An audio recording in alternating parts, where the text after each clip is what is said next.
Amados irmãos e irmãs, caro telespectador da Rede Vida, o canal da família, como é bom nós estarmos aqui para louvar e bendizer pelo dom da nossa vida. Esse é o verdadeiro sacrifício que o Senhor pede a cada um de nós, um sacrifício de louvor, ou seja, que nós nos coloquemos em Sua presença com sinceridade e com humildade de coração. Porém, só podemos louvar o Senhor e realizar esse sacrifício agradável ao coração do Pai de misericórdia, se estivermos, graças ao Espírito Santo de Deus, unidos a Jesus. Jesus é a vítima perfeita. Jesus é o verdadeiro e definitivo sacrifício. Ao longo das nossas homilias, que muitos aí têm me falado, padre, as suas homilias são catequéticas, me alegro por isso. Hoje mesmo estava aqui no centro de São José do Rio Preto, andando, uma pessoa me parou na rua, deu um grito, Padre Alisson. Eu tomei até um susto, né? Não estou acostumado com isso. Meu sonho era conhecer o Senhor.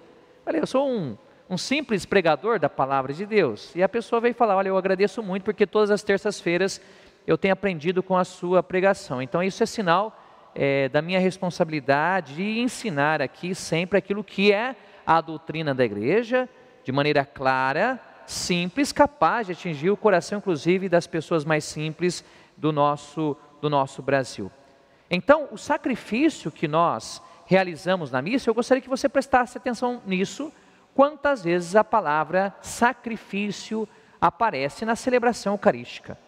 A depender da oração eucarística que nós utilizamos, ela aparece mais. Que sacrifício é esse? É a entrega de Jesus na cruz. É a vida de Jesus como um todo. Tem pessoas que falam assim, olha, eu estou indo à missa para oferecer a minha vida. Não, você não está vindo à missa para oferecer a sua vida. Não é correto esse pensamento, em primeiro lugar, não. A gente está vindo à missa para oferecer a vida de Cristo ao Pai. Claro que nós oferecemos a nossa vida ao Pai, na medida então que nós estamos unidos a Jesus. Mas Ele é o sacrifício agradável, porque Jesus viveu em suas palavras, em obras, toda a vontade de Deus. Por isso, quando o padre ergue a patena, o que é a patena? É aquele prato, parece um prato, depende do material, pode ser de vidro ou de outro material, que ali está a hóstia, o padre ergue a hóstia e ergue o cálice com vinho, e aí o padre na missa fala, por Cristo, com Cristo, em Cristo, a vós, Deus Pai. Então, todo o nosso sacrifício da missa é realizado ao Pai, por Cristo, com Cristo, em Cristo. Ele é o sacrifício na unidade do Espírito Santo. Por isso, entre aspas, esse é o grande ofertório que a igreja, corpo de Cristo, unida à sua cabeça, que é o próprio Jesus, oferece ao Pai. Significa então, se nós quisermos louvar a Deus verdadeiramente, nós precisamos viver na nossa vida a vida de Cristo. O apóstolo Paulo, na carta aos Gálatas, vai dizer, não sou eu quem vivo, é Cristo que vive em mim. Ele que se entregou por mim e me salvou. Então, quando você se une a Jesus, na força do Espírito Santo, e olhando para a cruz que está ao redor do altar, e você compreende que a sua vida é Eucaristia com Cristo, você entende que a celebração eucarística nunca é algo rotineiro. Você entende que a celebração eucarística não é algo apenas ritual. A celebração eucarística é a expressão da vivência da palavra de Cristo no dia a dia da sua vida. E aí quando você comunga de Cristo, você comunga da entrega de Cristo na cruz, da sua vida como um todo, para que você passe a viver aquilo que Cristo viveu. Quem se une a Cristo, quem se entrega com Cristo ao Pai no poder do Espírito Santo, passa a ter no seu coração os mesmos sentimentos de Cristo Jesus. Por isso que o apóstolo Paulo, em uma das suas cartas, diz, tendes em vós os mesmos sentimentos de Cristo Jesus. Isso está lá na carta aos Filipenses, capítulo 2. Então, nesse sentido, a vida cristã é uma vida eucarística. Quando você vem à missa, ou quando você participa dessa celebração, você não é mero espectador. Mesmo você ir na sua casa, às vezes você não tem condições de participar da missa na sua comunidade porque você está doente, impossibilitado por onde você mora, mas quando você está nos acompanhando aqui na Rede Vida, e você vê toda a celebração acontecendo, você lá no fundo do seu coração pode dizer, olha o Pai, eu ofereço a minha vida com o teu Filho Jesus, porque eu creio nele, porque Ele é meu Senhor e meu Salvador. Ele se entregou por mim, eu que não merecia, eu que sou um pecador limitado. E por mais que eu queira ser um sacrifício de louvor digno a vós, eu não consigo, porque ainda eu peco, mas eu confio na tua graça e no amor do seu Filho Jesus. Quando nós fazemos isso, sempre existe alegria. O Papa Francisco dizia que nós católicos, quando participamos da Santa Missa, não podemos sair da missa com cara de quaresma. É isso que ele queria significar. A missa é a grande participação no mistério de Jesus. A missa não é ritualismo, a missa é oração profunda. É a maior oração da igreja. Não existe oração nenhuma comparada à Santa Missa. Isso aqui tem que ficar muito bem claro. Porque existem católicos que gostam de ir a encontros de oração, a retiros espirituais, e nunca aparecem na Santa Missa, estão incorretos. Esses irmãos devem ser catequizados, exortados à verdadeira fé da igreja. Hoje no Evangelho e na primeira leitura nós temos aqui alguém que não consegue oferecer a vida a Cristo totalmente. E principalmente numa região que toca a muitos, o dinheiro, os bens materiais. Nós, a partir de hoje, já ontem, retomamos o tempo comum. O tempo comum é o maior tempo litúrgico da igreja. É o tempo que o padre usa a casula, a cor verde. Então as cores litúrgicas elas têm um significado. E por que se usa o verde? Porque quando chove, fica tudo seco? Não. Quando chove, o gramado fica verde. O verde é sinal de vida que está em processo de desenvolvimento, em processo de amadurecimento. Então o que significa o tempo litúrgico chamado tempo comum? Não é comum no sentido de banal.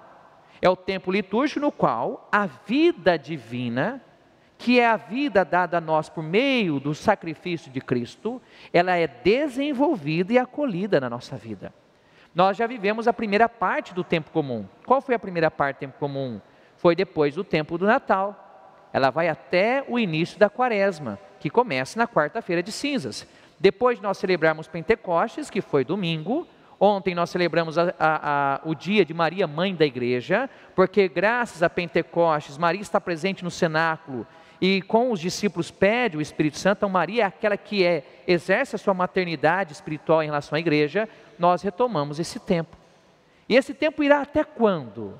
Até o 34ª semana do tempo comum. Veja que nós estamos agora na 8ª semana, praticamente até ali novembro, metade de novembro, e o último domingo será a solenidade de Cristo, Rei do Universo, quando no domingo seguinte nós iniciaremos um novo ano litúrgico, e aí quando é o primeiro domingo do Advento. Olha a sabedoria da igreja. Os tempos litúrgicos são como as estações do ano. Por exemplo, agora nós estamos no outono, daqui a pouco nós entramos no inverno. Cada estação tem a sua especificidade. Imagine que nós tivéssemos uma única estação, somente verão, ou tivéssemos somente o inverno. Em alguns lugares do mundo pode ser assim. A vida não teria graça. A vida tem momentos, tempos, também nós na experiência de Deus.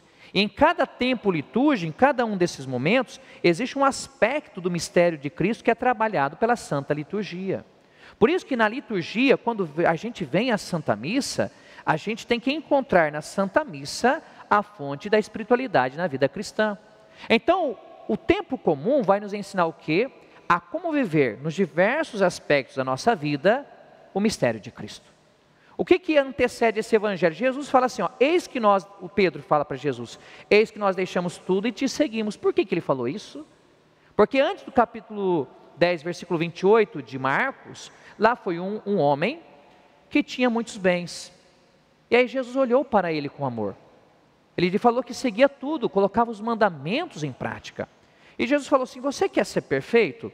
Vende tudo e se coloca à minha disposição, vem ser meu discípulo. Ele conseguiu fazer isso? Não conseguiu. A riqueza falou mais forte na vida dele. O Evangelho, a palavra de Deus é contra a riqueza? Não é. O Evangelho nunca foi, a cultura judaica nunca foi contra a riqueza. O que a palavra de Deus é contra? A absolutização do dinheiro.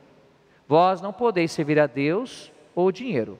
Ou servirá a um e desprezará o outro, ou desprezará um e servirá o outro. Mas o dinheiro nós usamos, e o dinheiro é necessário os bens materiais. A palavra de Deus não é contra que você tenha uma vida digna, porque o cristão não deve ser miserável, a miséria ela deve ser combatida. E infelizmente nós temos muita miséria no mundo.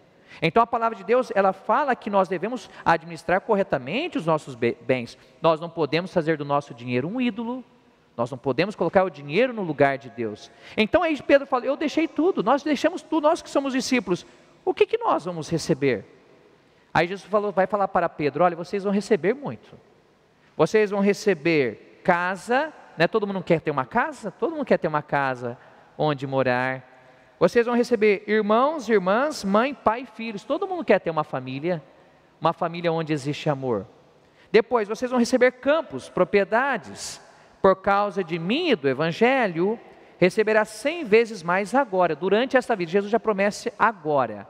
Mas veja, não é negócio. Jesus não está querendo dizer que os discípulos, ao segui-lo, irão se enriquecer. Aqui você vê a falsa pregação que hoje existe de muitos pregadores do Evangelho. É como se fosse mágico.